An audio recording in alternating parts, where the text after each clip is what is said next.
റയോണിൽ വരുന്ന കോഡ്സെറ്റാണ് കേട്ടോ. വൈറ്റ് കളറിൽ ഇങ്ങനെ പീലി മോഡലാണ് പ്രിന്റ് വന്നിട്ട് നല്ല ഭംഗിയുള്ള പ്രിന്റ് ആണ് കേട്ടോ. കോളർ ടൈപ്പ് ആണ്, എയർലൈൻ ആണ് കേട്ടോ. പ്രിൻസസ് കട്ടാണ്. ഇതുപോലെ പ്രിൻസസ് കട്ടും കൊടുത്തിട്ടുണ്ട്. ഫ്രണ്ടിൽ ഇങ്ങനെ പട്ട കൊടുത്തിട്ട് ചെറിയ ബട്ടൺ വർക്കാണ്. താഴെ ചെറിയ സ്ലിറ്റും വന്നിട്ടുണ്ട് കേട്ടോ. നല്ല ലെങ്ത് ഒക്കെ ഉണ്ട്. 45-46 ഇഞ്ചാണ് ടോപ്പിന്റെ ലെങ്ത്. സൈഡിൽ ഇങ്ങനെ പോക്കറ്റും കൂടി ഉണ്ട്. യോക്ക് വരെ ലൈനിങ് കൊടുത്തിട്ടുണ്ട് കേട്ടോ. നല്ല സോഫ്റ്റ് ആയിട്ട് ഒതുങ്ങി കിടക്കുന്ന മെറ്റീരിയലാണ്. സ്ലീവ് 3/4 ആണ്. നെക്ക് വന്നിട്ടുള്ളത് ഇങ്ങനെയാണ് കേട്ടോ.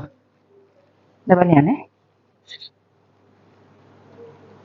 ഫ്രണ്ടിൽ ഇങ്ങനെ ബട്ടൺ വർക്കാണ്. താഴെ സ്ലിറ്റ് മോഡൽ കൊടുത്തിട്ടുണ്ട്. പോക്കറ്റും ഉണ്ട്. ബാക്കിൽ സെയിം തന്നെ. ബോട്ടം വന്നിട്ടുള്ളത് സെയിം മെറ്റീരിയൽ തന്നെയാണ്. ഇങ്ങനെയാണ് കേട്ടോ. ബാക്ക് ഇലാസ്റ്റിക്, ഫ്രണ്ടിൽ ഇതുപോലെ പട്ട. ബോട്ടത്തിന്റെ ലെങ്ത് 39-40 ഒക്കെയാണ്. ഈ സെറ്റിന്റെ റേറ്റ് വന്നിട്ടുള്ളത് 850 വിത്ത് free shipping. Size medium, large, XL, XXL available ആണ്.